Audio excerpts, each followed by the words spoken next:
স্বাগত স্বাগত আজকের বাংলাদেশে। আপনাদের সঙ্গে আছে আমি খালেদ মুহিউদ্দিন। দেশের প্রধান এক রাজনৈতিক দল বিএনপি আপাতত মাঠের আন্দোলনে নেই তারা সংসদেও, তাই গণতন্ত্রের বর্তমান ধারা নিয়ে এক ধরনের চাপা উত্তেজনা রয়ে গেছে। তার জন্য সরকারি দলের বিরুদ্ধে কথার ঢিল ছোড়া অব্যাহত রেখেছে বিএনপি। আওয়ামী লীগও তাৎক্ষণিক জবাবের পাটকেল ঠেলে দিচ্ছে তাদের দিকে। সব মিলিয়ে সবটাতেই লাগছে রাজনীতির রং। এসব নিয়ে আজকের আলোচনা শুধুই রাজনীতি। কথা বলতে স্টুডিওতে আছেন আওয়ামী লীগের সভাপতি মণ্ডলীর সদস্য নূরুল আলম লেনিন এবং বিএনপি চেয়ারপারসনের উপদেষ্টা আমির খসরু মাহমুদ চৌধুরী। স্বাগত আপনাদের। লেনিন ভাই, দেশের সার্বিক নিরাপত্তা পরিস্থিতি কি প্রশাসন সরকারের নিয়ন্ত্রণে আছে? এরকমই একটি ক্লিশে প্রশ্ন দিয়ে শুরু করতে হচ্ছে। মানে প্রশ্নটা উঠছে বারবারই যে প্রশাসন কি সরকারের যথেষ্ট পরিমাণ নিয়ন্ত্রণে আছে কিনা, সরকার কি জননিরাপত্তা নিশ্চিত করতে পারছে কিনা, সেটা হচ্ছে দ্বিতীয় প্রশ্ন। আপনি ব্যক্তিগত চলাফেরায় নিজেকে কতটা নিরাপদ মনে করেন, বা আপনার যারা বন্ধু বান্ধব আত্মীয় স্বজন পরিচিত লোকরা আছে তারাই বা কতটা নিরাপদ মনে করেন নিজেকে? ধন্যবাদ। আপনি যে প্রশ্নগুলো করেছেন এগুলো বাংলাদেশের জন্য কোনো অভিনব প্রশ্ন না। বাংলাদেশে এই ধরনের সিচুয়েশন আমরা সকল সরকারের আমলেই কম বা বেশি আমরা দেখি, এবং আমাদের অতীতেও দেখা গেছে যে কখনো কখনো ধরেন আইন শৃঙ্খলা পরিস্থিতি খুবই কাম অ্যান্ড কোয়াইট থাকে, আবার কখনো কখনো এমন কিছু ঘটনা ঘটে যখন মানুষের নিরাপত্তা নিয়ে প্রশ্ন ওঠে, বা ক্ষমতাসীন দল তারাও বিব্রত বোধ করে বা একটা প্রশ্নের মুখোমুখি দাঁড়ায়। বিরোধী দলের কর্মকাণ্ডের জন্য কখনো কখনো এই ধরনের সিচুয়েশন হয়। কিন্তু 5ই জানুয়ারির পরে আপনি এটা দেখেন যে বিএনপি যখন 5ই জানুয়ারি নির্বাচনে অংশগ্রহণ করবে না এবং হতেও দেবে না ঘোষণা করার পরে 5ই জানুয়ারি তারা কিছু করতে পারেননি, বরং জনগণ একটা স্বস্তির নিঃশ্বাস ফেলেছিল। এবং 5ই জানুয়ারির পরে বাংলাদেশে ক্রমেই স্বাভাবিক অবস্থা ফিরে আসছিল। 5ই জানুয়ারির পূর্বের যে সংঘাত, যে হিংসাশ্রী নানান রকম ঘটনা, তাণ্ডব, সব কিছুই কিন্তু এটার বন্ধ হয়ে এসেছিল। এবং আমাদের অর্থনৈতিক কর্মকাণ্ড সেটা যেমন স্বাভাবিক হয়েছে, আমাদের আমদানি রপ্তানি, আমাদের ব্যবসা বাণিজ্য উৎপাদন সব কিছুই স্বাভাবিক হয়েছিল, স্কুল কলেজ পরীক্ষা এভরিথিং। এবং আমরা এটা ধরে নিয়েছিলাম যে বিএনপিও ঠিক এই মুহূর্তেই বড় ধরনের কোনো মানে কনফ্লিক্টিং পলিটিক্সে হয়তো এখনই তারা যাবে না। তারাও বলেছিলেন যে আমরা সংগঠন গুছাচ্ছি। আর আওয়ামী লীগের দিক থেকেও রাষ্ট্র পরিচালনার ক্ষেত্রে তারাও তাদের সামনে প্রধান চ্যালেঞ্জ ছিল যে যেই অঙ্গীকারগুলো করে এবার ক্ষমতায় এসছে সেই অঙ্গীকারগুলো পূরণের জন্য, বাস্তবায়নের জন্য তাদের সরকারের সমস্ত যে কর্মকাণ্ড সেই দিকেই পরিচালিত করা। কিন্তু আমরা দেখলাম যে হঠাৎ করেই এই এপ্রিল মাসে আকস্মিকভাবেই দেখলাম যে এই ধরনের কিছু গুম এবং তারপরে গুম করে হত্যা, অপহরণ, এই ঘটনাটা আকস্মিকভাবে কিন্তু বেড়ে গেছে। এই ঘটনাটা আপনি আমাদের এখানকার সামাজিক বাস্তবতায় যে কখনো কখনো হয় না তা তো না, কিন্তু এই আকস্মিকভাবে বৃদ্ধিটা নিশ্চয়ই জনগণের মনে উদ্বেগের সঞ্চার করেছে। রাজনৈতিক দল হিসেবে, সরকার হিসেবে আমাদের মধ্যেও এটা নিয়ে যথেষ্ট আমরা উৎকণ্ঠিত, এবং আমরা এটাকে খুব একটা যে রিলাক্টেন্ট ওয়েতে নিয়েছি তা না, এটা সিরিয়াসলি আমরা নিয়েছি। যে ভাই, আপনি বলেছেন যে এটা আসলে অভিনব না, অনেক সময় অনেক ঘটনা ঘটেছে, এই বিষয়টার সাথে আমি একমত। কিন্তু ধরেন আপনি 2014 সালের এই অবস্থাটার সঙ্গে আপনি কোন সময়টার বেশি আপনি তুলনীয় মনে করেন অতীতের সাথে, যদি আপনি বলি? কারণ আর আপনি আরেকটা জিনিস নিয়ে আপনার সাথে একটু, যে আপনি বলছিলেন যেটা আকস্মিকভাবে এই এপ্রিল মাসেই হয়েছে, কিন্তু আমরা যদি পরিসংখ্যান দেখি এটা গত 2 বছর 2.5 বছর ধরে কিন্তু এটা হয়ে আসছে এবং প্রতিনিয়তই এটি বাড়ছে। প্রতিদিন যেন আমরা নতুন নতুন ঘটনা শুনছি এরকম। না, আপনি 2 বছরের পরিসংখ্যান না, আমি বলছি যে আমাদের এইখানে এই প্রবণতাটা অতীতে এতখানি ছিল না। এবং এই প্রবণতাটা যতটা না রাজনৈতিক তার চাইতে বেশি কিন্তু সামাজিক। আপনি ধরেন কোনো রাজনৈতিক কর্মী যে কোনো দলেরই যদি অপহৃত হয়, তাকে গুম করা হয়, তাহলে সেই সময় ভীতি সঞ্চারিত হয় ওই রাজনৈতিক দল বা তার পরিবারের মধ্যে। কিন্তু যখন সাধারণ ব্যবসায়ী, একজন সাধারণ মানুষ, এমনকি টেম্পু চালক পর্যন্ত অপহৃত হয়েছে, ভাই ভাইকে অপহরণ করেছে টাঙ্গাইলে, যে চাচতো ভাই, হ্যাঁ, আপনার কি বলে স্ত্রী স্বামীকে অপহরণ করিয়েছে নারায়ণগঞ্জে, এই ঘটনাও কিন্তু আমরা দেখলাম। হ্যাঁ, তো এইগুলো যখন ঘটে তখন সাধারণ মানুষ এফেক্টেড হয় এবং তাদের মধ্যে নিরাপত্তা বোধের অভাব দেখা দেয়, কারণ তারা তখন মনে করে, রাজনৈতিক দল যখন এগুলো করে তখন মনে করে যে এটা রাজনৈতিক দলের ব্যাপার, আমি তো নিরাপদ। এখন এই ধরনের ঘটনা ঘটলে তখন সাধারণ মানুষও আতঙ্কিত হয়, এতে কোনো সন্দেহ নাই। আমার কথাটা হলো অন্য জায়গায়, আমি বলছি যে এই ধরনের একটা পরিবেশ আকস্মিকভাবে যে হচ্ছে বা এখন যে বেড়ে গেল, হ্যাঁ, তো সেটা কি এটাকে আমরা সাদা চোখে কিভাবে দেখব? হ্যাঁ, আমি কোনো ব্লেম গেমে না গিয়েও বলতে পারি যে আমি এটাকে ধরেন খুব স্বাভাবিক মনে করি না। আমি মনে করি যে অপরাধী চক্র মাথাচাড়া দিয়ে উঠেছে এবং সেখানে যদি কোনো বিশেষ মহল এই অপরাধকে উস্কানি দিয়ে থাকে, আমি তাতে অবাক হব না। বিশেষ মহল বলতে আপনি কাকে বোঝাচ্ছেন সেটা আমি আপনার কাছ থেকে আরেকটু বিস্তারিত শুনবো। আমি একটু জানাবো। আমির খসরু মাহমুদ চৌধুরী, আপনার কাছে আসি। খুন গুম ঠেকাতে গত বৃহস্পতিবার থেকে বিএনপি চেয়ারপারসন বেগম খালেদা জিয়া বলেছেন যে সাংগঠনিক রেড অ্যালার্টের কথা, এবং এটাও বলেছেন যে মানে রেড অ্যালার্টের কথা স্মরণ করিয়ে দিয়ে মির্জা ফখরুল ইসলাম আলমগীর একা না চলার পরামর্শ দিয়েছেন। এই রেড অ্যালার্ট থেকে আপনারা কোনো সুফল পাচ্ছেন কিনা? অন্যদিকে আপনারা কি একা চলছেন নাকি দলবদ্ধভাবে চলছেন? কি অবস্থাটা কি একটু যদি এটা তো ব্যক্তিগতভাবে সবাই তো একটা নিরাপত্তাহীনতায় ভুগছে, বিশেষ করে বিরোধী দলের ক্ষেত্রে এটা বেশি প্রযোজ্য, সেটা আমাকে বলতে হয়। কিন্তু সারা দেশের মানুষ আসলে নিরাপত্তাহীনতায় ভুগছে। আপনি যেটা বলছেন যে রেড অ্যালার্ট সারা দেশের জন্য, এটা কোনো বিএনপি নেতাকর্মীর জন্য না। বিএনপি নেতাকর্মী বেশি এই জন্য, কারণ হচ্ছে বিরোধী দলের উপর যে ধরনের একটা স্টিম রোলার চালানো হচ্ছে গত 2-3 বছর থেকে, যেটা আপনি বলছেন, এটা এখন এটার মাত্রা কিন্তু অনেক বেড়েছে। এবং এইটার সাথে আমাকে বলতে হয় যে ব্যাপারগুলো হচ্ছে লেনিন ভাই যেটা বলেছে যে একটা মহল, যারা ক্রিমিনালরা মাথাচাড়া দিয়ে উঠছে, এটা আমি রুল আউট করছি না ওনার কথা, সেটা হয়তো সেটার কি যুক্তি থাকতে পারে, কিন্তু পরিবেশটা কি সেটা আমাকে এখন বুঝতে হবে। পরিবেশটা হচ্ছে কি, যে সরকার 5ই এই নির্বাচনের পরে যেই প্রক্রিয়ায় ক্ষমতা এসছে, এখানে কিন্তু আইনশৃঙ্খলা বাহিনীর একটা কিছু লোক, ধরেন জনপ্রশাসনের লোকজন এবং বিভিন্ন মহলের সন্ত্রাসী মহলের কিছু লোকজন, যে এই রাষ্ট্রীয় সন্ত্রাসের মাধ্যমে যেভাবে ক্ষমতাটা দখল করেছে, এখানে কিন্তু এই লোকগুলোর উপর যাদেরকে সরকার ব্যবহার করেছে এই প্রক্রিয়ায়, তাদের উপর কিন্তু সরকারের নিয়ন্ত্রণ কিন্তু থাকা খুবই কঠিন হবে। এবং আপনি লক্ষ্য করবেন এই যে র্যাবের একটি অংশ, পুলিশের একটি অংশ, জনপ্রশাসনের একটি অংশ এবং আওয়ামী লীগের যারা সন্ত্রাসী কর্মকাণ্ডে ছিল এই রাষ্ট্রীয় ক্ষমতা দখল করার প্রক্রিয়াতে, এই সমস্ত লোকজন কিন্তু এখন মাথাচাড়া দিয়ে উঠতে বাধ্য, এবং তারা তাদের সাথে সাথে এটা সুযোগ দেওয়ার জন্য উনি যেটা বলেছেন যে যারা অন্য চক্র যেখানে আছে তারা হয়তো নামতে পারে মাঠে, এটা অস্বাভাবিক কিছু না।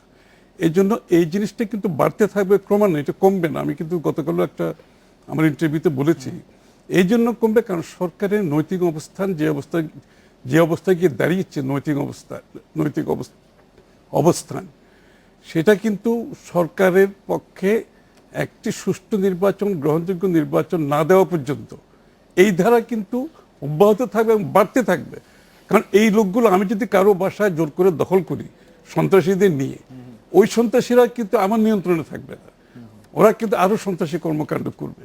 এবং বাংলাদেশের প্রেক্ষাপটে আজকে যে ঘটনাগুলো ঘটছে, র্যাবের প্রতি যে প্রশ্নবিদ্ধ হয়েছে, আইন শৃঙ্খলা বাহিনী যে প্রশ্নবিদ্ধ হয়েছে, এইটার কারণ হচ্ছে এদেরকে নিয়ন্ত্রণ করা, যারা এর সাথে জড়িত ছিল। র্যাবের তো সবাই এখানে জড়িত ছিল না, এখানে তো পুলিশেরও সবাই জড়িত না, কিন্তু একটা সেকশন তো এই বিগত নির্বাচন সহ সরকারের সাথে যারা জড়িত ছিল তারা কিন্তু নিয়ন্ত্রণের বাইরে থাকবে। খসরু ভাই, আমি আপনার দৃষ্টি আকর্ষণ করছি, আমি যে আপনাকে বলছিলাম অনুষ্ঠান শুরুর আগে যে আমি বাংলাদেশের রাজনৈতিক ঘটনাপঞ্জি, যেটি বিচারপতি মোহাম্মদ হাবিবুর রহমান সংকলন করেছেন, সেটি একটু দেখছিলাম। তো খুবই ইন্টারেস্টিং বিষয় যে 1995 সালে 1995 সালে বিচারপতি হাবিবুর রহমান সংকলন করছেন, সারা দেশে আইন প্রয়োগকারী সংস্থাগুলির হাতে নিহতের সংখ্যা ছিল 396।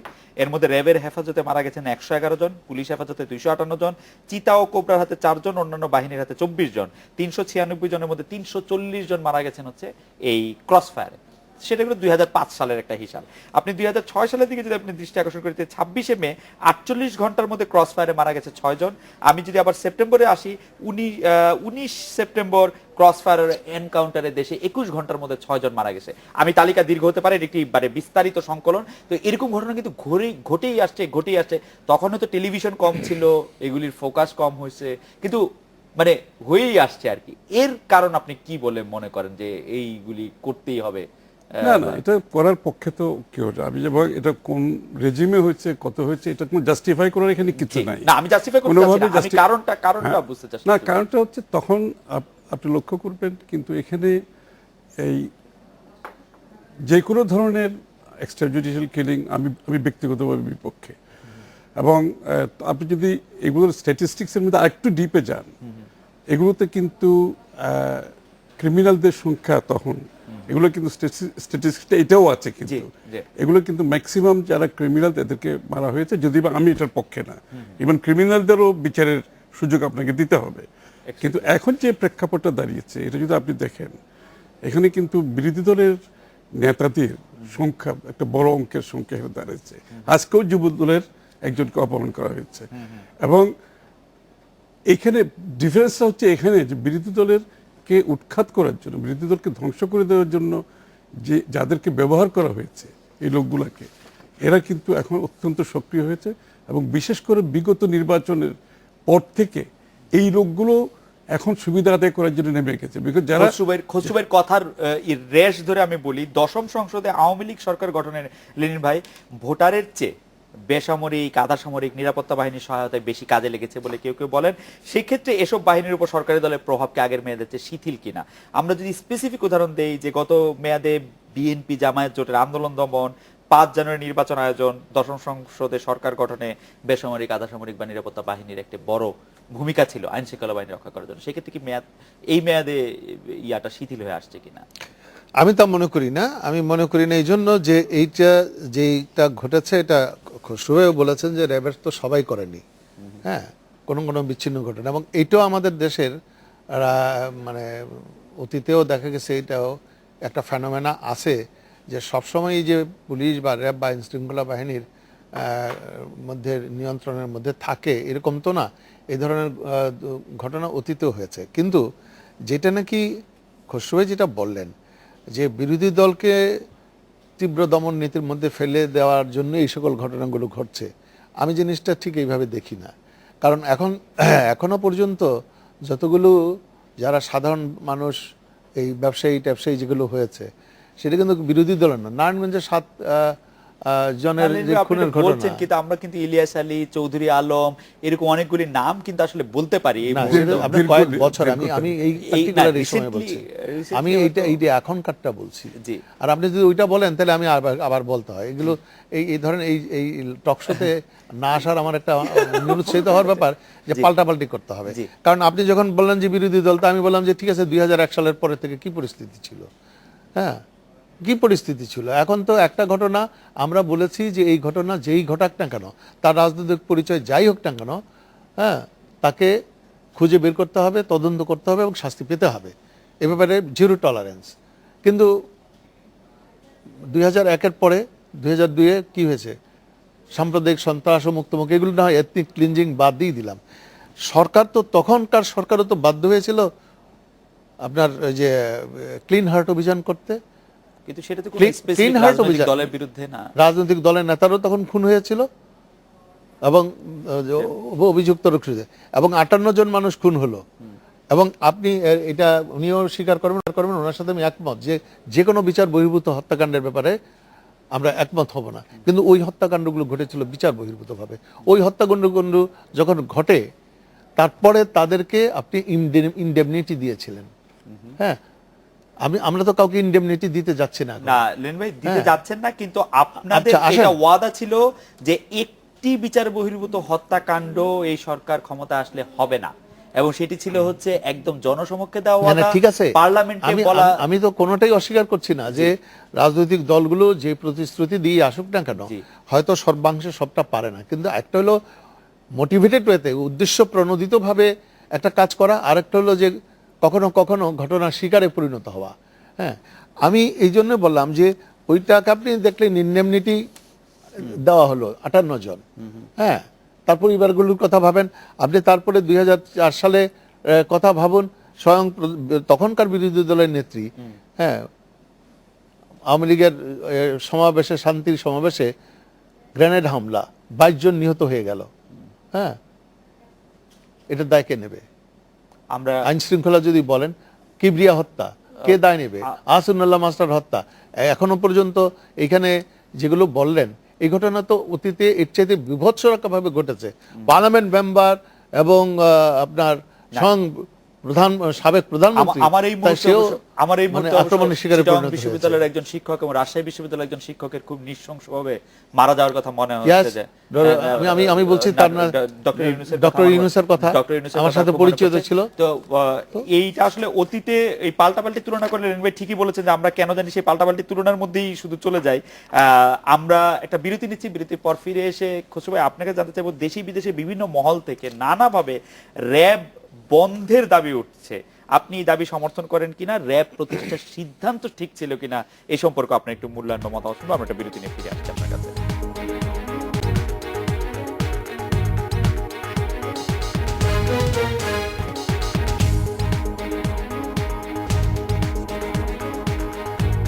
ফিরলাম আজকের বাংলাদেশে। জনাব আমির খসরু মাহমুদ চৌধুরী, র্যাব বন্ধের একটি দাবি উঠেছে দেশে বিদেশে নানা সংস্থার মাধ্যমে, মহলের থেকে। আপনি দাবি সমর্থন করেন কিনা? র্যাব প্রতিষ্ঠার সিদ্ধান্তটিও সফল, মানে ঠিক ছিল কিনা? না, র্যাব, প্রথমে আমি একটু ক্লিন হার্টের ব্যাপারটা একটু বলি। জি। ক্লিন হার্টের সময় কিন্তু যারাই মারা গিয়েছিল ম্যাক্সিমাম কিন্তু বিএনপির নেতাকর্মীদের, ওখানে সংখ্যা ম্যাক্সিমাম বিএনপি নেতাকর্মীদের ছিল। আসলে নিজের দলের কর্মীদের বিরুদ্ধে অবস্থান নেওয়া খুবই কঠিন, কিন্তু সেই সিদ্ধান্ত বিএনপি তখন নিয়েছিল দেশের আইন শৃঙ্খলার স্বার্থে। এটা বন্ধ, ক্লিন হার্ট অপারেশন যখন উইথড্র করা হলো, এই তখন সামাল দেওয়ার জন্য র্যাবের একটা এলিট ফোর্স গঠন করা হয়েছিল, এবং যেখানে কোর্ট কাছারির আওতার বাইরে, পুলিশের আওতার বাইরেও যে কিছু কিছু কর্মকাণ্ড হচ্ছিল, এগুলোর উপরে নিয়ন্ত্রণ রাখার জন্য একটা এলিট ফোর্স হিসেবে ব্যবহার করেছিল। এটা কিন্তু এখন যেভাবে যখন তখন যেখানে সেখানে ব্যবহার হচ্ছে, এই পারপাসে কিন্তু র্যাবের গঠন করা হয়নি, র্যাবকে গঠন করা হয়নি। এবং আমরা এখন দেখতে পাচ্ছি যেখানেই এই ধরনের কিলিং হচ্ছে, এখানে র্যাবের নাম চলে আসছে, কিংবা অন্য আইনশৃঙ্খলা বাহিনীর নাম চলে আসছে। এই জন্য কোনো ফোর্সকে বন্ধ করে দেওয়া, এটা ডিবেটের বিষয়। এটা আমি ইয়েস এন্ড নো এখানে বলা আমার পক্ষে সম্ভব নয়। It's a debatable issue. কারণ কিন্তু র্যাবের কর্মকাণ্ড যে ভীষণভাবে প্রশ্নবিদ্ধ হয়েছে, এবং আমরা দেখেছি এই বিগত আন্দোলনের সময় তাদের ভূমিকা, তাদের কিন্তু আন্দোলন দমানোর জন্য তো র্যাব করা হয়নি, এবং রাজনৈতিক কর্মীদের গুলি করে রাস্তায় হত্যা করার জন্য র্যাব করা হয়নি। এবং এই যে পলিটিক্যাল হত্যাকাণ্ডগুলো হচ্ছে, এগুলোর সাথে র্যাবের যে প্রশ্ন চলে আসছে আজকে, এই জন্য তো র্যাব গঠন করা হয়নি। সুতরাং আমাদের র্যাবের যে গঠন করার পেছনে যে উদ্দেশ্য ছিল, সেটাতে কমপ্লিটলি সরে গিয়ে এখন একটা পলিটিসাইজড হয়ে গেছে, এবং তারা পলিটিক্যাল পারপাসে ব্যবহৃত হচ্ছে। এখানে কিন্তু আজকে প্রশ্নটা উঠেছে, এবং তাদেরকে নিয়ন্ত্রণের বাইরে এই জন্য যেতে হচ্ছে আজকে, যেহেতু আপনি যদি তাদেরকে পলিটিক্যাল পারপাসে ব্যবহার করেন, তখন কিন্তু এদেরকে নিয়ন্ত্রণ রাখা খুবই কঠিন।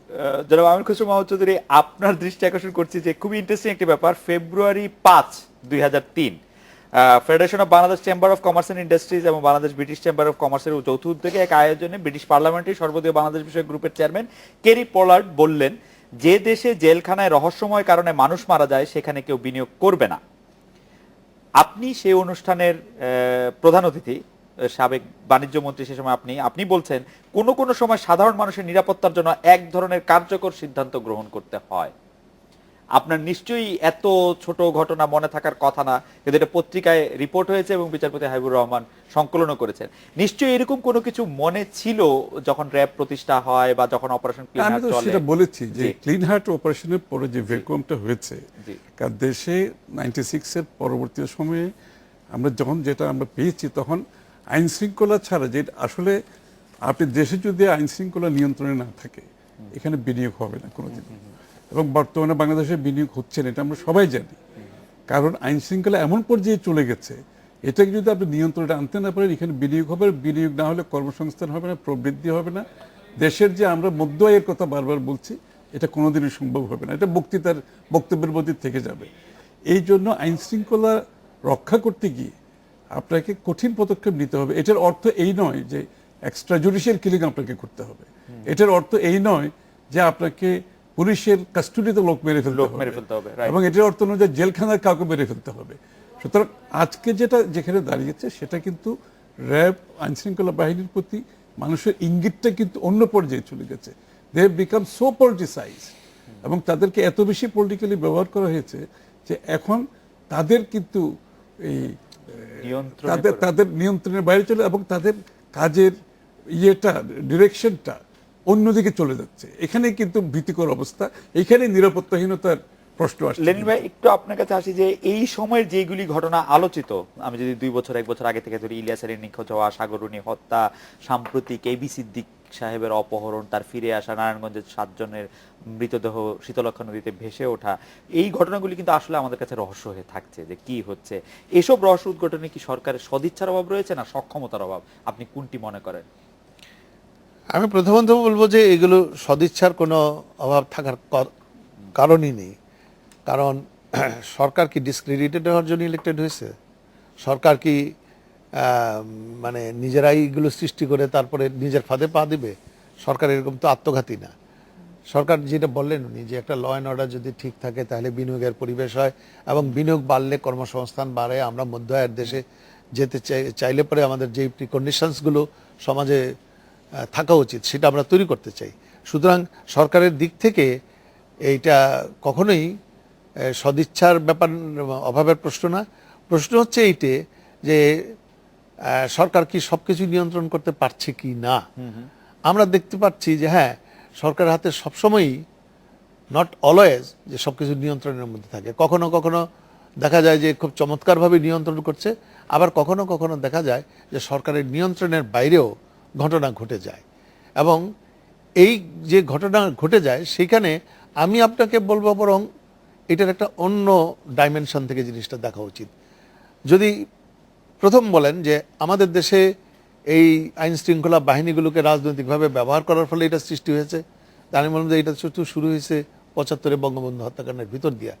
এবং এদেশে সেনাবাহিনীকে রাজনৈতিক কর্মকাণ্ডে কে ব্যবহার করেছে, কারা ব্যবহার করেছে? এবং সেনাবাহিনীর উদ্যোগে রাজনৈতিক দল গঠিত হয়েছে, ক্যান্টনমেন্টে বসে রাজনৈতিক দল গঠিত হয়েছে। সেনাবাহিনীর ক্ষেত্রে কিন্তু প্রশ্নের ক্ষেত্রে আমাদের একজন দর্শকই 2টি প্রশ্ন করেছেন, আপনার খালি দৃষ্টি আকর্ষণ করেছে। 1974 সালে আপনি যখন ডাকসুর ভাইস প্রেসিডেন্ট ইলেকশন করছিলেন তখনও প্রশ্নকে ব্যবহার করে আপনাকে হারিয়ে দেওয়ার ষড়যন্ত্রের কথা বলছেন আমাদের একজন দর্শক। আমাদের একজন দর্শকের আরেকটি মতামত জানিয়ে রেখে আপনি কন্টিনিউ করবেন প্লিজ। এটা হচ্ছে আনিসুল হক সাহেব সৈয়দপুর থেকে বলছে যে এই মুহূর্তে যদি র্যাব বিলুপ্ত করা হয় তাহলে এমন কি মহাবিপর্যয় ঘটবে। আপনি যেখানে ছিলেন সেখান থেকে আপনি বলছেন যে প্রশাসনকে যে দলীয়করণ সেটা শুরু হয়েছে আপনি বলছেন 1975 সালের পর থেকে, কিন্তু আগের কথাও তো বলে থাকেন যে আগেও প্রশাসন যে খুব দলীয় প্রভাবমুক্ত ছিল এরকম নয়। না, আমি বলছি প্রশাসন আর মিলিটারিকে এক করে না, সিভিল প্রশাসন আর আর্মি এক না। আমি বলছি ল অ্যান্ড অর্ডার এনফোর্সিং যে বাহিনীগুলো যারা দেশে শান্তি শৃঙ্খলা নিরাপত্তা ইত্যাদি রক্ষা করবে। আজকে যেমন র্যাব নিয়ে প্রশ্ন উঠেছে, আমি তো বললাম যে র্যাব কেন, আমাদের এখানে দীর্ঘ সময় গিয়েছে আমাদের সামরিক শাসনের অধীনে, এবং সামরিক শাসনের অধীনে আপনি ওই পরিসংখ্যান ওখানে ওনার আগের খণ্ডেও পাবেন যে সামরিক শাসনামলে কত মানুষ নিহত হয়েছে, কিভাবে নিহত হয়েছে। তারা কি পলিটিক্যালি ইউজড হয় নাই? সামরিক বাহিনী পলিটিক্যালি ইউজড হয় নাই। আচ্ছা, এবং একই ব্যবহার যেমন ক্লিন হার্ট অভিযান তো তারা র্যাব দিয়েও করে নাই, পুলিশ দিয়েও করে নাই, ওটা কিন্তু সেনাবাহিনীকে ইউজ করা হয়েছিল। হ্যাঁ, ইভেন যদি এই কথা তর্কের খাতিরে মেনে নেই যে ওইটা বেশি ব্যবহার করা হয়েছিল বিএনপির ক্ষেত্রে, তো বিএনপির ক্ষেত্রে আপনি ওইটাকে ব্যবহার করলেন কেন? আপনি পুলিশ দিয়ে করতে পারলেন না কেন? আমার কথাটাই যেখানে যে আমাদের মতো এই দরিদ্র দেশে আমি মনে করি না আমাদের কোনো আইন শৃঙ্খলা বাহিনী, পার্টিকুলারলি যেটা সিভিল প্রশাসন যখন রাষ্ট্র পরিচালনা করে তখন মূল হচ্ছে আইন শৃঙ্খলা রক্ষা করে পুলিশ, র্যাব বা এই ধরনের এলিট ফোর্স যেগুলো থাকে। আমি মনে করি না যে আমাদের এই ফোর্স যথেষ্ট আছে। আমাদের হ্যাঁ, এই আমাদের একটা বড় দুর্বলতা হচ্ছে আমরা কয়টা পুলিশ দিয়ে এই পরিস্থিতি আমাদের মোকাবেলা পুলিশের- করবেন? পুলিশের ল এই- অ্যান্ড অর্ডারের জায়গায় যত পুলিশ দরকার জন- তত নাই, আপনার ট্রাফিকের জন্য যা পুলিশ দরকার তত নাই। তত নাই, মানুষ প্রতি এবং মানে প্রতি 700 জন লোকের জন্য আমাদের একজন পুলিশ আছেন, এবং সেই পুলিশকে নন পুলিশিং কাজে অনেক বেশি ব্যস্ত থাকতে হয়, ব্যস্ত ভিআইপিদের থাকতে হয়, নানা রকম। এবং এইগুলো করার ফলে ল অ্যান্ড অর্ডারের ব্যাপারেই বলেন আর বাহিনীগুলোও বলেন, তারাও কিন্তু অমানসিক পরিশ্রম করতে হয় এবং তারাও আপনাকে প্রপারলি সার্ভিসটা জনগণকে সেটা তারা দিতে পারে না। আমি সমাধান হিসাবে জি। আমি কখনোই মনে করি না যে যদি যে কোনো বাহিনীকে সংকীর্ণ রাজনৈতিক উদ্দেশ্যে ব্যবহার করার এক জিনিস, এবং সেটা নিশ্চয়ই তার কুফল হবে, সেটা কখনোই পলিটিক্সের সুস্থ রাজনৈতিক ধারার বিকাশ ঘটায় না। কিন্তু আজকে জনগণের জানমালের নিরাপত্তা বিধান করা, সমাজের নিরাপত্তা বিধান করা, হ্যাঁ, সেটার জন্য আপনি র্যাব বলেন, পুলিশ বলেন, আনসার বলেন, সেই বাহিনীগুলোকে বরং শক্তিশালী করা দরকার এবং তাদের মধ্যে জবাবদিহিতাটাকে আরো সুনিশ্চিত করা দরকার। জনাব আমির খসরু মাহমুদ চৌধুরী, আপনি একটি বক্তব্য আমি কোট করি, 4 মে আপনি বলেছেন যে দেশ এখন অপহরণকারীদের নিয়ন্ত্রণে, শেখ হাসিনা এই গুম খুন সন্ত্রাস বন্ধ করতে পারবে না, কেননা রাষ্ট্রীয় সন্ত্রাসের মধ্যে আইন শৃঙ্খলা বাহিনীকে ব্যবহার করে দেশের মানুষের ভোট চুরি করে যারা অবৈধভাবে ক্ষমতা এসেছে তাদের দিয়ে এসব নিয়ন্ত্রণ করা সম্ভব নয়। এটা আপনি বক্তৃতায় বলেছেন। কিন্তু এই গুম ও অপহরণ ঘটনার জন্য বিএনপি শীর্ষ নেতৃত্ব আওয়ামী লীগ, যুবলীগ, ছাত্রলীগ এগুলির সাথে জড়িত বলে দাবি করছে। আর আপনার সাম্প্রতিক বক্তব্যে আমরা দেখলাম যে এগুলির নিয়ন্ত্রণে বর্তমান সরকারের সক্ষমতার অভাবে আপনি দেখছেন। এখন সরকারি দলের লোকজন অপহরণ খুন হচ্ছে, এসব ঘটনা থেকে আসলে লাভবান কারা হচ্ছে? আপনার বক্তব্যের পরিপ্রেক্ষিতে যদি আপনি একটু বিশ্লেষণ করেন, আমরা একটা বিরতি নিয়ে ফিরছি আপনার কাছে।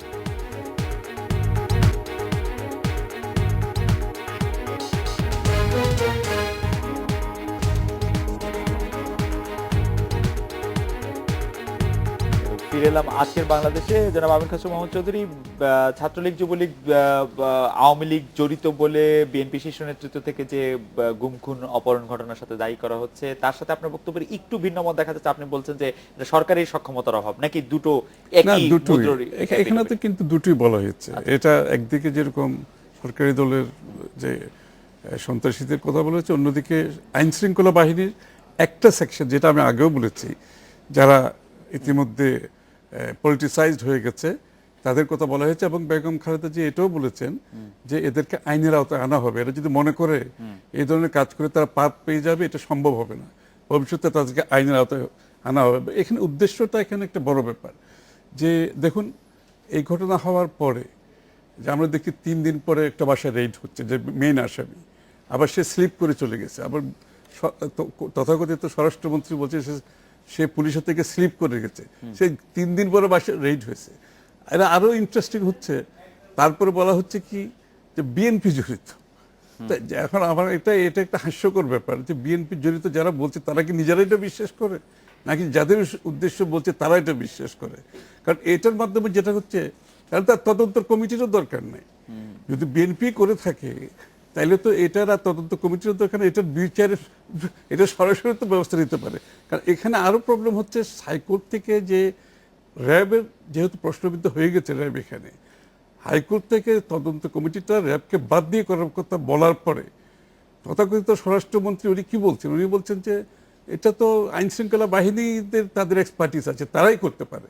হাইকোর্টের তদন্ত কমিটি করার পরে উনি কিন্তু এটা বলছেন। তাহলে আপনি এখানে উদ্দেশ্যটা তো কি? তাহলে আপনি কাকে প্রটেক্ট করতে চাচ্ছেন? একদিকে বলছেন বিএনপির উপর চাপাচ্ছেন, আবার হাইকোর্টের তদন্ত কমিটি বলার পরও সেই ভদ্রলোক বলছেন যে কি এদের ক্যাপাবিলিটি আছে, এদের এক্সপার্টিস আছে। আমি এখানে কিন্তু এই প্রসঙ্গে লেনিনের কাছে একটু চট করে জানতে চাই যে সম্প্রতি সুরঞ্জিত সেনগুপ্ত বলেছিলেন যে গুম অপহরণের মাত্রা ছাড়িয়ে গেছে, সীমা ছাড়িয়ে গেছে, এরকম একটি কথা। এবং সরকারের ভিতরে সরকার থাকার একটি প্রসঙ্গ তিনি বলেছেন। স্বরাষ্ট্র প্রতিমন্ত্রীর ব্যর্থতার দিকেও ইঙ্গিত করেছেন। আসলে কেউ কেউ শীর্ষ পদে, মানে উনি মন্ত্রণালয়ের শীর্ষ পদে, মানে এই স্বরাষ্ট্র প্রতিমন্ত্রী পদে বদলের কথাও বলছেন। স্বরাষ্ট্র প্রতিমন্ত্রীর এই কয় মাসের কাজ আপনি কিরকম ভাবে মূল্যায়ন করেন, এবং সরকারের ভিতরে আসলে কোন সরকার আছে কিনা? আমি একটা অন্য কথা বলি।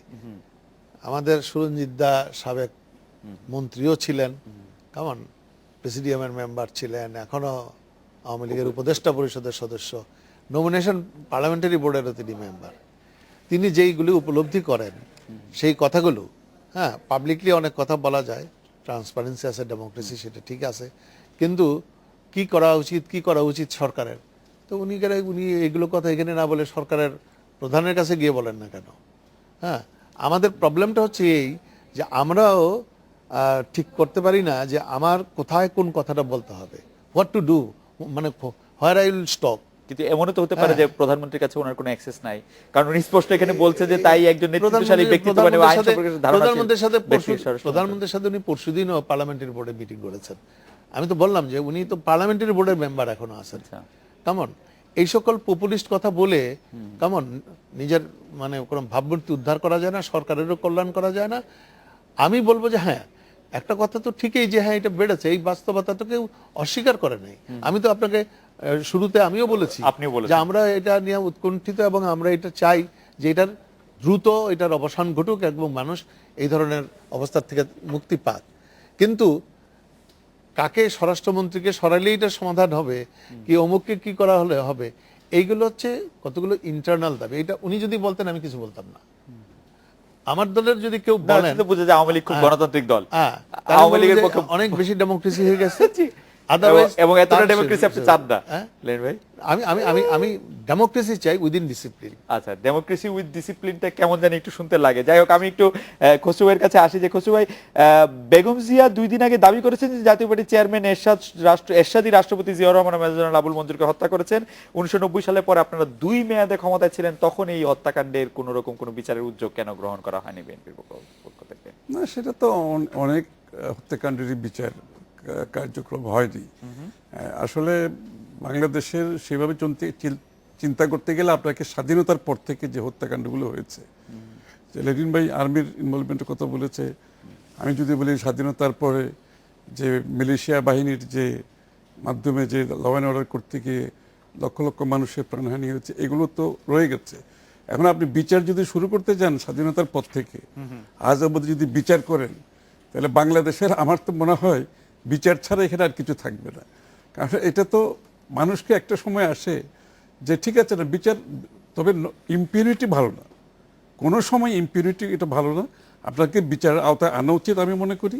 তবে এমনভাবে বিচার পদ্ধতিকে ব্যবহার করা উচিত না যেটা রাজনীতিকরণের মাধ্যমে দেশের মধ্যে একটা বিভীষিকাময় অবস্থা সৃষ্টি হয়, এবং রাজনৈতিকভাবে আপনি বিচার বিভাগকে ব্যবহার করে যে দেশের রাজনীতিকে যেমন বিভীষিকা করেন একদিকে, অন্যদিকে আইনের শাসনকে আপনি বিদায় দিচ্ছেন এখান থেকে। এবং যদি দেশে আইনের শাসনে না থাকে, যে এই হত্যাকাণ্ড যেগুলো আমরা এখানে আজকে আলোচনা করছি, কিংবা রাজনৈতিক নিপীড়ন, নির্যাতন, গুম, হত্যা, সব কিছুর কিন্তু এগুলো বাড়তে থাকবে। এগুলোর কোনো কিছু আগামী দিনের যদি দায়ী মুক্তির ব্যাপারটা থাকে তাহলে এগুলি বাড়তে থাকবে। বলি আমি ইউজুয়ালি খসরু আমি কোনো কারো আলোচনা ইন্টারাপ্ট করি না, আমি শুনি আমার কথা। আমি আপনাকে খেলে একটা বলি, আপনি মূল প্রশ্নটা ছিল যে ওই সময় বিচার করার না এরশাদের এরশাদের দায়ী করা হলো, বেগম খালেদা জিয়া করলেন, এবং সেখান থেকে আপনি জেনারেলাইজ করে ফেললেন যে লক্ষ লক্ষ মুক্ত মুখ, এই করলে তো এটা অন্তহীন কথার মধ্যে যেতে হয়। পার্টিকুলারলি আজকে এতদিন পরে বেগম খালেদা জিয়া উনি এরশাদকে ওই হত্যাকাণ্ডের জন্য, জিয়া রহমান হত্যার বা মঞ্জুর হত্যাকাণ্ডের জন্য দায়ী করলেন, এবং এই কথাটি কিন্তু আমরা আগে থেকেও জানি। মামলাটা এখনো এরশাদের বিরুদ্ধে কিন্তু উইথড্র হয় নাই। আমাদের এটা আমি একজন নাগরিক হিসাবে আমি প্রশ্ন করতে পারি যে আপনারা ক্ষমতায় থাকা অবস্থাতেও কেন ওই মামলার ফয়সালা আপনারা করলেন না? আবার আমরা একটা বিরতি নেই, বিরতির পরে বলতে পারি আপনারা ক্ষমতায় থাকা অবস্থায় তো আপনারা শেখ মুজিবুর রহমান সাহেবের বিচার ব্যবস্থা করেন, এটা পরবর্তীতে এটা বলা হয় এটা তো পরবর্তীতে বলা হয় আপনি রাজনীতিকরণ করতে গিয়ে বিচার ব্যবস্থা। হত্যাকাণ্ডের বিচার আমরা ক্ষমতা থেকে করেছি, আপনাদের বন্ধ ছিল। কিন্তু আমি যেদিকে আপনাকে দৃষ্টি আকর্ষণ করতে চাই লেনিন ভাই, এরশাদ সাহেবের যে মামলাটা চলছিল মঞ্জুর হত্যা মামলায়, সেটি হচ্ছে 5 জানুয়ারি নির্বাচনের পরপর 13 জানুয়ারি 27 জানুয়ারি একটি ডেট ছিল, সেটি আবার একটি অনির্দিষ্টকালের জন্য পিছিয়ে গেছে, মামলাটি কেমন জানি স্থবির হয়ে পড়েছে। সেটিও আমরা দেখছি যে মামলাটি নানা কারণে কমে আগে পিছিয়ে ডেট নেওয়া হয়, সেগুলিও হয় আর কি। আমরা এটা বিরতি নিয়ে সেটা হয়, নিশ্চয়ই হয়। কিন্তু আমি বলি যে আপনি যখন অভিযোগ করেন, কারণ আমরা এরশাদের তার ওইভাবে অভিযোগ তো করি নাই, তারা আমরা মহাজোটে শরিক করেছি, আপনি আমাদের এই জন্য প্লাস মাইনাস গালি দিতে পারেন, কিন্তু আমি তো এই কথা বলি না যে এরশাদ হত্যা করি এবং এরশাদের বিচার আমার করা উচিত। আপনি আগে করলেন না কেন? ওয়াই? মানে একটা প্রশ্নটি ভ্যালিড, কিন্তু হ্যাঁ। আসলে আমরা এই মামলা এবং- নিয়ে নানা রকম জিনিস দেখছি। এবং আমরা একটা- জিয়াউর রহমানের বিচারে কিন্তু হত্যাকাণ্ডের কোনো বিচার হয়নি, মিউটিনির বিচার হয়েছে। জিয়াউর রহমানের হত্যাকাণ্ড প্রসঙ্গে বেগম খালেদা জিয়া বলেছিলেন যে বাংলা মানে মানে জিয়া আমি এটা থেকে এক্স্যাক্টলি আজকেই পড়লাম যে বঙ্গবন্ধু শেখ মুজিবুর রহমান হত্যাকাণ্ড প্রসঙ্গে এবং জিয়াউর রহমান হত্যাকাণ্ড প্রসঙ্গে উনি বলেছিলেন প্রধানমন্ত্রী হওয়ার পর যে জিয়া হত্যার বিচারই শুরু করা যায়নি, বঙ্গবন্ধু হত্যার বিচারও শুরু করা যায়নি। মানে জিয়ার কেন জানেন? বঙ্গবন্ধু হত্যাকাণ্ডের জন্য ইন্ডিমিনিটি দেওয়া ছিল, জি। জিয়াউর রহমান হত্যাকাণ্ডের ব্যাপারে তো কোনো ইন্ডিমিনিটি ছিল না। সেটা নিয়ে আমরা অবশ্য দেখেছি তিনি নানা ধরনের কথা বলেছেন। আমরা একটা বিরতি নিয়ে ফিরছি আবার।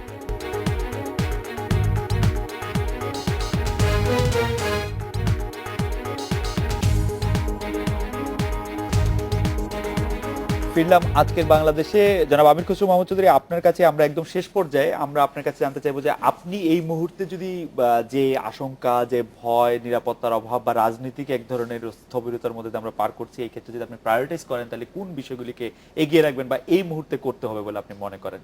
না, যে আপনি যেটা আমরা আগে আলোচনা করছিলাম, এখানে আপনি দেশে যদি সুষ্ঠু পরিবেশ ফিরিয়ে না আনেন এবং দেশে যদি একটি প্রতিনিধিত্বশীল সরকার গঠন না করেন, একটা নির্বাচিত বৈধ সরকার না থাকে, তাদের নৈতিক অবস্থান কঠিন হতে না পারে, ততক্ষণ কিন্তু এটা ক্রমান্বয়ে অবনতির দিকে যেতেই থাকবে। এখানে কিন্তু একটা শক্তিশালী প্রতিনিধিত্বশীল নির্বাচিত গ্রহণযোগ্য সরকার, সংসদ, যাদের মাধ্যমে আপনি এই আইনশৃঙ্খলা বাহিনী বলেন, জনপ্রশাসন বলেন, সমস্ত রাষ্ট্রীয় প্রতিষ্ঠানগুলোকে আপনাকে বড় ধরনের সংস্কারের মাধ্যমে কঠিন সিদ্ধান্ত নিয়ে পরিবর্তন করতে হবে। এবং আমি মনে করি যেই দল সেই কাজটা করতে পারবে কঠিন সিদ্ধান্তের মাধ্যমে, তারা যদি পরবর্তী নির্বাচনে হেরেও যায়, আমি মনে করি দেশের মানুষের কাছে হৃদয়ে তাদের একটা স্পেশাল জায়গা। শোনেন, আমার কাছে কথাটা অন্য। আমি ইতিমধ্যে সংবাদপত্রে নিজ নামে লিখেও ছিলাম যে আমাদের রাজনৈতিক সমস্যার সমাধান করতে হবে একটা প্যাকেজ। এটা কেবল নির্বাচনকালীন সরকার না। হ্যাঁ, নির্বাচনকালীন সরকার তত্ত্বাবধায়ক নিয়েও বিতর্ক হয়, আপনার সর্বদলীয় সরকার নিয়েও বিতর্ক হয়। এইটা তো আমরা এই একটা অভিজ্ঞতার ভিতর দিয়ে যাচ্ছি। কাজে বাংলাদেশে আমরা গণতন্ত্র শিখছি। এই শিখতে শিখতে গিয়ে আমরা আরও দেখছি যে কোনো সরকারের আমলে পার্লামেন্ট কার্যকর হয় না। কাজেই পলিটিক্যাল এবং ডেমোক্রেটিক ইনস্টিটিউশনগুলোকে সামগ্রিকভাবে বিল্ড আপ করা, এটা আইসোলেটলি কেবল নির্বাচনকালী সরকার করলেই হবে না। তত্ত্বাবধায়ক হয়ে গেলে সব সমস্যার সমাধান অতীতে তো হয়নি, ভবিষ্যতেও হবে না। সুতরাং এগুলো নিয়ে আমাদের আলাপ আলোচনা চলুক, ধারণা চলুক। কিন্তু এখন এই মুহূর্তে উচিত হচ্ছে যে গত 2 বছরে যে তাণ্ডব হয়েছে, অর্থনীতির যে ক্ষতি হয়েছে, মানুষের জীবনের যে ক্ষতি হয়েছে, সেই জায়গার থেকে বেরিয়ে এসে একদিকে গুড গভর্নেন্স প্রতিষ্ঠিত করা, মানুষের জানমালের নিরাপত্তা বিধান করা, অন্যদিকে আমাদেরকে অতি দ্রুত মানুষের ভাত কাপড়, কর্মসংস্থান এবং অর্থনৈতিক উন্নয়নের দিকে যেতে হবে। এবং এই প্রশ্নে একটা জাতীয় ঐক্যমত্য দরকার। কথায় কথায় হরতাল না, হরতাল অবরোধ ছাড়াও আমরা ডেমোক্রেটিক মুভমেন্ট করতে পারি। সুতরাং সেই জায়গাগুলোতে আমি বলি যে আপনি একটা পরিবেশ আপনাকে যদি করতে হয় তাহলে আপনাকে একটা সময় দিতে হবে। 5ই জানুয়ারিতে নির্বাচন হয়েছে, ইট ইজ এ রিয়ালিটি। একটা গভর্নমেন্ট আছে, সাংবিধানিকভাবে এটা বৈধ, এবং এই গভর্নমেন্টকে কাজ করতে দিতে হবে। এবং এই কাজের ভেতর দিয়ে এমন একটা পরিবেশ সৃষ্টি হোক যখন সামগ্রিক যে পলিটিক্যাল প্রবলেমগুলো, যেগুলো এজেন্ডা আমাদের দুই দলকে দুইটা মেরুতে নিয়ে গেছে, সেগুলোকে যদি আজকে ঐক্যমতের জায়গায় আনতে হয়, আমি ভাবাদর্শগত জায়গায় ভাবে ঐক্যমতের কোনো প্রয়োজনও নাই, হবেও না, তাহলে তো একদলই হতো। কিন্তু পলিটিক্যাল ইস্যুজ যেগুলো আনরিজলভ মনে করেন, সেখানে যদি আসতে হয় আপনাকে সময় দিতে হবে সরকারকে, এবং ওই সময়ের মধ্যে আপনাকে একটা জায়গায় আসতে হবে যে আমি ডেভেলপমেন্ট প্রক্রিয়াকে কোনোভাবেই বাধাগ্রস্ত করব না। সরকারকে যেমন সময় দিতে হবে, বিরোধী দলকেও নিশ্চয়ই সময় দিতে হবে। আর ডেভেলপমেন্টের কথা আপনি বলছিলেন, সেটা যদি জনগণের মধ্যে নিরাপত্তা বোধ না থাকে তাহলে সেটা, আমি তো সেজন্য বললাম যে সবাইকে ওইটা অগ্রাধিকারের ভিত্তিতে ওইটা নিশ্চিত করতে হবে। সরকারকেও নিশ্চয়ই উদ্যোগ নিতে হবে। আজকের অনুষ্ঠানে আসার জন্য আপনাদের দুইজনকে অনেক ধন্যবাদ। আমি একজন দর্শকের কথা বলে আজকে শেষ করতে চাই। সেই দর্শক বলছেন আমি খারাপ তাই আপনিও আপনি খারাপ তাই আমিও খারাপ হব, এই নীতি যারা বিশ্বাস করেন তারা পলিটিক্স কেন করেন? রাজনীতি করার আগে আপনাদের ভালো মানুষ হওয়া উচিত। আমরা এর পরে আর কিছু বলতে চাই না। এই ছিল আজকের বাংলাদেশে দেখা হবে আগামীকাল এই সময়। শুভরাত্রি।